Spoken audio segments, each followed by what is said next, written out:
Hello மணில two's. இன்னைக்கு நம்ம என்ன பார்க்க போகிறோன்னு பார்த்துக்கிட்டிங்கன்னா, ஆல்ரெடி நம்ம சேனலில் வந்துட்டு ஹேர் பொராசிட்டில் என்னென்ன டைப் இருக்குது, அதை எப்படி கண்டுபிடிக்கலாம் அப்படிங்கிற மாதிரி பார்த்துருந்தோம். இன்றைக்கி வந்து ஆக்சுவலி அந்த ஹேர் பொராசிட்டியில் 3 டைப் இருக்குது. இன்றைக்கி வந்து நம்ம என்ன பார்க்க போகிறோம்னா, லோ ஹேர் பொராசிட்டி இருக்கவங்க என்ன பண்ணலாம், என்ன பண்ணக்கூடாது, என்ன பண்ணி அந்த ஹேர் அப்படியே மெயின்டைன் பண்ணிக்கலாம். ஸோ இதெல்லாம் தான் பார்க்க போகிறோம். ஸோ வாங்க வீட்டுக்குள்ளே போய் அதை பார்க்கலாம். அதுக்கு முன்னாடி நீங்கள் இப்போ தான் நம்ம சேனல் ஃபஸ்ட்டே பார்த்தீங்கன்னா மறக்காமல் இப்போவே சப்ஸ்கிரைப் பண்ணிக்கோங்க. இந்த வீட்டுக்கு ஒரு லைக் எடுத்துட்டு வந்துட்டாங்க. அப்படின்னா தான் இனிமேல் நான் போகிற எல்லா hair care video, skin care video உடனே பார்த்துட்டு இப்போ அவங்க வீட்டுக்குள்ளே போகலாம். ஃபர்ஸ்ட் ஆஃப் ஆல் இந்த லோ ஹேர் பொராசிட்டியை எப்படி கண்டுபிடிக்காங்கன்னு பார்த்துக்கலாம். ஆல்ரெடி சொன்ன மாதிரி ஒரு கிளாஸ் ஆஃப் வாட்டர் எடுத்துகிட்டு அதில் உங்கள் ஹேர் வந்து ஒரு ஸ்டாண்ட் வந்து போட்டிங்க அப்படின்னா அந்த ஹேர் வந்து தண்ணிக்குள்ளே போகாமல் மேலேயே இருந்துச்சுன்னா உங்களுக்கு லோ ஹேர் பொராசிட்டின்னு கண்டுபிடிச்சிக்கலாம். அண்ட் செகண்ட் பார்த்துக்கிட்டிங்கன்னா, நீங்கள் வந்து உங்கள் ஹேர் வந்து ஹேர் வாஷ் பண்ணும்போது முடி வந்து நனையிறதுக்கே ரொம்ப நேரம் எடுத்துக்குது அப்படின்னாலும் உங்களுக்கு லோ ஹேர் பொராசிட்டி தான். அப்படி இல்லை அப்படின்னா உங்கள் ஹேர் காயறதுக்கு ரொம்ப நேரம் எடுத்துக்குது, ஹேர் வாஷ் பண்ணதுக்கப்புறமா காயறதுக்கு ரொம்ப நேரம் எடுத்துக்கிட்டாலும் உங்களுக்கு லோ ஹேர் பொராசிட்டி தான். அதேமாதிரி ரொம்ப ட்ரை அண்ட் ரஃப்பாக இருக்கும், தலை குளிச்சா தலை காயறதுக்கு ரொம்ப நேரம் எடுக்கும், அந்த தலை நனையிறதுக்கே ரொம்ப நேரம் எடுக்கும். ஸோ இதெல்லாம் வச்சு நம்மளுக்கு லோ ஹேர் பொராசிட்டிங்க நம்ம ஃபைண்ட் பண்ணிக்க முடியும்.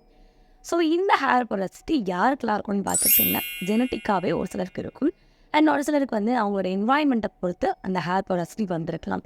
அப்படி இல்லை அப்படின்னா ஹீட் ப்ராடக்ட்ஸ் எல்லாம் வந்து அதிகமாக யூஸ் பண்ணுறாங்க அப்படிங்கிறப்பவும் அந்த லோ ஹேர் பொராசிட்டிக்கு அவங்க ஹேர் வந்து ஆட்டோமேட்டிக்காக சேஞ்ச் ஆகிருக்கலாம். ஸோ இதெல்லாம் தான் ரீசன் அவங்களோட ஹேர் வந்து லோ ஹேர் பொராசிட்டி இருக்கிறதுக்கு. இல்லை ஏதாவது ஒரு ரீசன் தான் வந்து இருக்கும். அண்ட் அது எப்படி கண்டுபிடிக்கலாம், அது ஏன் இருக்குன்னு வந்து தெரிஞ்சுக்கிறோம். இப்போ இந்த லோ பொராசிட்டி ஹேருக்கு என்னெல்லாம் விஷயங்கள் பண்ணலாம், என்னெல்லாம் பண்ணக்கூடாதுன்னு ஒரு 5 திங்ஸ் தான் வந்து டூஸ் அண்ட் டோன்ட்ஸாக பார்க்க போகிறோம். ஸோ ஃபர்ஸ்ட்டு ஸ்டார்ட் பண்ணுறது டூஸ்லேயே ஸ்டார்ட் பண்ணலாம். ஃபர்ஸ்ட்டு பார்த்துக்கிட்டிங்கன்னா, எப்போவுமே வார்ம் வாட்டர் யூஸ் பண்ணுறது ரொம்பவே நல்லது. நம்ம லூக் வாட்டர் யூஸ் பண்ணுறதை விடவும் நம்ம வார்ம் வாட்டர் யூஸ் பண்ணும்போது அந்த கியூட்டிகல்ஸ் எல்லாம் க்ளோஸ் ஆகிக்குது, லைட்டாக ஓப்பன் அப் ஆகும். அப்படி ஆகும்போது நம்ம யூஸ் பண்ணுற கண்டிஷ்னர், ஹேர் பேக்கு, சீரம் இதெல்லாமே நம்ம ஹேருக்கு ஒரு மாய்ஸ்சரிங்கை தரக்கும், ஒரு நரிஷ்மெண்ட்டை தரக்கும். இந்த வார்ம் வாட்டர் வந்து அந்த கியூட்டிகல்ஸ் எல்லாம் ஓப்பன் பண்ணுறதுக்கு ஹெல்ப் பண்ணும். நம்ம லூக் வாட்டர் யூஸ் பண்ணுறோம், கோல்ட் வாட்டர் யூஸ் பண்ணுறோன்னா அதெல்லாம் நம்ம கியூட்டிகல்ஸை க்ளோஸ் பண்ணிடும். ஆல்ரெடி லோ பொராசிட்டி ஹேர் அப்படிங்கிறப்போ கியூட்டிகல்ஸ் க்ளோஸ் ஆகி தான் இருக்கும். அப்போ எகெயின் அந்த டைப்பான வாட்டரை நம்ம யூஸ் பண்ணும்போது கியூட்டிகல்ஸ் வந்து க்ளோஸாகவே இருக்கும்போது நம்ம என்ன யூஸ் பண்ணாலும் அது நம்ம ஹேருக்கு வந்து உள்ளேயே போகாது, பெனிட்ரேட்டே ஆகாது. செகண்ட் பார்த்துக்கிட்டிங்கன்னா, லைட் வெயிட்டான ப்ராடக்ட்ஸ் யூஸ் பண்ணுறது, லைக் வாட்டர் பேஸில் யூஸ் பண்ணுறது. இப்படி யூஸ் பண்ணும்போது அந்த நம்ம ஹேருக்கு தேவையான அந்த மாய்ஸ்சரைசிங் ப்ராப்பர்ட்டிஸ் வந்து சீக்கிரமாக அப்சர்வ் ஆகிறதுக்கு அது ஹெல்ப் பண்ணும். லோ பொராசிட்டி ஹேர் அப்படின்னாலே வாட்டரே அவ்வளோ சீக்கிரம் நம்ம ஹேரில் அப்சர்வ் ஆகாது. ஸோ நம்ம யூஸ் பண்ணுற ப்ராடக்ட்ஸ் எல்லாமே அப்சர்வ் ஆகணும் அப்படின்னா அதெல்லாம் ரொம்ப ஹெவியாக இல்லாமல் லைட் வெயிட்டாக வாட்டர் பேஸில் இருக்கிறது ரொம்பவே நல்லது. தேர்டு பார்த்துக்கிட்டிங்கன்னா, கிளாரிஃபையிங் ஷாம்பு யூஸ் பண்ணுறது. கிளாரிஃபையிங் ஷாம்பு யூஸ் பண்ணும்போது நம்ம ஹேரில் இருக்க சாஃப்ட்னஸையும் அந்த ஷைனிங்கையும் வந்து அதை மெயின்டைன் பண்ணுறதுக்கு நமக்கு ஹெல்ப் பண்ணும். அதே மாதிரி நம்ம ஹேர் ட்ரை அண்ட் ஃப்ரிஸிலேருந்து கொஞ்சம் மேனேஜபிளாக வச்சுக்கிறதுக்கும் ஹெல்ப் பண்ணும். அண்ட் ஃபோர்த்து பார்த்துக்கிட்டிங்க அப்படின்னா, நம்ம யூஸ் பண்ணுற ப்ராடக்ட்ஸ் எல்லாமே கொஞ்சமாக ஹனி, கிளிசரின் அண்ட் ஒரு சில ஆசிட்ஸ் எல்லாம் இருக்குது. அதெல்லாம் உங்களுக்கு நேம் வந்து கீழே மென்ஷன் பண்ணுறேன். ஸோ அந்த ஆசிட்ஸ் இருக்க மாதிரியான ப்ராடக்ட்ஸ் யூஸ் பண்ணும்போது நம்ம ஹேருக்கு தேவையான ஒரு நரிஷ்மெண்ட்டையும் ஒரு மாய்ஸ்சரிங்கை கொடுக்கறதுக்கும் அது ஹெல்ப் பண்ணும். அண்ட் லாஸ்ட்டு பார்த்துக்கிட்டிங்கன்னா, டீப் கண்டிஷனிங் ஹேர் மாஸ்க்லாம் யூஸ் பண்ணுங்கள். பட் அந்த டீப் கண்டிஷனிங் ஹேர் மாஸ்க்கே ரொம்ப ஹெவியாக இல்லாமல், ரொம்ப ஹெவியான பட்டர்ஸ் இல்லை ஆயில்ஸ் இல்லாமல் கொஞ்சம் லைட் வெயிட்டாக இருக்க மாதிரியான இன்க்ரீடியன்ஸ் யூஸ் பண்ணி நம்ம ஹேர் பேக் யூஸ் பண்ணும்போது அது நம்ம ஹேருக்கு தேவையான ஒரு மாய்ஸ்சரிங்கை கொடுக்கும்.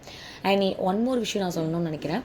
இந்த டீப் கண்டிஷனிங் ஹேர் மாஸ்க்லாம் யூஸ் பண்ணும்போது லைட்டாக ஸ்டீமிங் கொடுத்து அதுக்கப்புறமா ஸ்டார்ட் பண்ணுங்கள். ஸ்டீமிங்கிறப்போ நம்ம வீட்டிலே வந்து டவலை வந்து லைட்டாக ஹாட் வாட்டரில் டிப் பண்ணிவிட்டு ஹேரில் வந்து ஒரு டைம் சுற்றி வச்சுக்கங்க. அதுக்கப்புறமா ஒரு 4 மினிட்ஸ் கழிஞ்சு அகெயின் வந்து ஒரு டைம் வந்து வாட்டரில் டிப் பண்ணிட்டு அகெயின் சுற்றி வச்சுக்க. இந்த மாதிரி 3 டைம்ஸ் பண்ணிட்டீங்கன்னா உங்கள் கியூட்டிகல்ஸ் எல்லாம் லைட்டாக ஓப்பன் அப் ஆகிடும். அதுக்கப்புறமா நம்ம ஒரு ஹேர் பேக் யூஸ் பண்ணும்போது அந்த ஹேர் பேக்கில் இருக்க அந்த இன்க்ரீடியன்ஸ் எல்லாம், அதோட சத்துக்கள் எல்லாமே நம்ம ஹேருக்கு வந்து குயிக்காக வந்து அப்சர்வ் ஆகிறதுக்கு ஹெல்ப் பண்ணும்.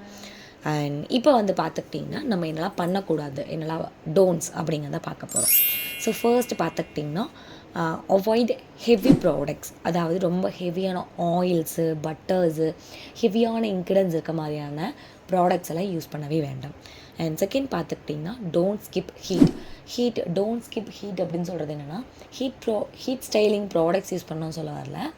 ஸ்டீமிங், அதுக்கப்புறம் வந்து வார்ம் வாட்டர் யூஸ் பண்ணுறது, இதெல்லாமே ஸ்கிப் பண்ண வேண்டாம். நீங்கள் ஆயில் வைக்கும்போது கூட அந்த ஆயிலை லைட்டாக ஹீட் பண்ணிவிட்டு கை பொறுக்கிற சூடு இருக்கும்போது அந்த மாதிரி வந்து உங்கள் ஹேருக்கு அப்ளை பண்ணலாம்.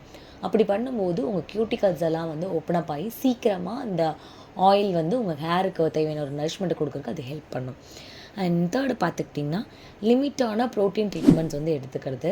ப்ரோட்டீன் அப்படிங்கிறப்போ நம்மளுக்கு கொஞ்சம் ஹெவியாக தான் இருக்கும். அது நம்ம ப்ரோட்டீன் ட்ரீட்மெண்ட்ஸ் வந்து லோ ஹேர் பொராசிட்டி இருக்கிறவங்க ரொம்ப அதிக அளவு எடுத்துட்டிங்கன்னா அது உங்கள் ஹேரை இன்னமும் ட்ரையாக ஸ்டிஃபாக வந்து மாற்றி கொடுக்கும். ரொம்ப கட்ட முடின்னு சொல்லுவாங்கள்ல, அந்த மாதிரி ரொம்ப ஸ்டிஃபாக ஒரு சாஃப்டே இல்லாமல் பண்ணிடும். ஸோ அந்த ப்ரோட்டீன் இருக்க மாதிரியான இன்க்ரிடியன்ஸ் யூஸ் பண்ணி ப்ராடக்ட்ஸ் யூஸ் பண்ணுறது அண்ட் ப்ரோட்டீன் ட்ரீட்மெண்ட்ஸ் எல்லாமே கொஞ்சம் லிமிட்டடாக வச்சுக்கிறது ரொம்பவே நல்லது. அண்ட் ஃபோர்த்து பார்த்துக்கிட்டிங்கன்னா கோல்டு வாட்டரில் ஹேர் வாஷ் பண்ணவே வேண்டாம். ஆல்ரெடி சொன்ன மாதிரி கோல்டு வாட்டர் யூஸ் பண்ணும்போது நம்ம கியூட்டிகல்ஸ் எல்லாம் க்ளோஸ் ஆயிரும். ஸோ நம்ம ஆல்ரெடி லோ பொராசிட்டி ஹேருங்கிறப்போ கியூட்டிகல்ஸ் க்ளோஸ் ஆகி தான் இருக்கும். எகெயின் அதுக்கு தகுந்த மாதிரியான வாட்டர் யூஸ் பண்ணும்போது நம்ம யூஸ் பண்ணுற எந்த ஒரு ப்ராடக்ட்ஸும் எந்த ஒரு ஹேர் பேக் எதுவுமே வந்து நம்ம ஹேருக்கே வந்து உள்ளேயே போகாது. அது நம்ம ஹேர் மேலேயே அப்ளை பண்ணுறது தான் ஈக்குவல். ஸோ வந்து கோல்டு வாட்டர் யூஸ் பண்ணவே வேண்டாம். அண்ட் அட் லாஸ்ட் என்னென்னு பார்த்துக்கிட்டிங்கன்னா ஒரு ப்ராடக்ட்ஸ் யூஸ் பண்ணியிருக்கும் போது இன்னொரு ப்ராடக்ட் அதுக்கு மேலே போட்டு ஓவர்லோட் பண்ணவே வேண்டாம். ஆல்ரெடி நம்மளுக்கு மாய்ஸ்சரைசர் வந்து உள்ளே போகிறது, அந்த ஹேர்க்குள்ளே போகிறதே ரொம்ப கஷ்டமானதாக இருக்குது. ஸோ அப்படி இருக்கும்போது ஒரு ப்ராடக்ட் மேலே ஒரு ப்ராடக்ட் யூஸ் பண்ணுறது, ஒரு ஆயில் மேலே ஒரு ஆயில் யூஸ் பண்ணுறதுன்னு ஒன்றுக்கு மேலே ஒன்று போட்டுகிட்டே இருந்தீங்க அப்படின்னா வந்து கண்டிப்பாக அது வந்து நம்ம ஹேருக்குள்ளே போகவே போகாது. ஸோ அதை வந்து அவாய்ட் பண்ணிக்கோங்க. அண்ட் இதுதான் வந்து காமன்லி நம்ம வந்து என்னெல்லாம் பண்ணலாம் பண்ணக்கூடாது அப்படிங்கிறது மோஸ்ட் இம்பார்ட்டன்ட் அண்ட் காமன்லி இருக்கக்கூடிய விஷயங்கள். ஸோ ஃபர்ஸ்ட் வந்து உங்களுக்கு என்ன ஹேர் பொராசிட்டின்னு ஃபைன் பண்ணிவிட்டு உங்களுக்கு லோ ஹேர் பொராசிட்டி இருந்துச்சுன்னா நான் சொன்ன இந்த விஷயங்களை ஃபாலோ பண்ணுங்கள். கண்டிப்பாக உங்கள் ஹேரை சாஃப்ட் அண்ட் சில்கியாகவும் நல்லபடியாக ஹெல்த்தியாகவும் மெயின்டைன் பண்ணிக்க முடியும். இந்த வீடியோவிலேருந்து உங்களுக்கும் வந்து லோ ஹேர் பொராசிட்டி இருந்துச்சுன்னா அதை எப்படி மெயின்டைன் பண்ணிக்கலான்னு கொஞ்சம் அது சின்னதாவது ஒரு ஐடியா கிடச்சிருக்குன்னு நம்புகிறேன். நீங்களும் அப்படி தான் நினச்சிங்கன்னா மறக்காமல் இந்த வீடியோக்கு லைக் தட்டி விட்டுட்டுங்க. அண்ட் நெக்ஸ்ட்டு வந்து ஹேர் வாஷை கண்ட்ரோல் பண்ணுறதுக்கு சிம்பிளாக ஒரு ஹேர் டானிக் தான் வந்து பார்க்க போகிறோம்.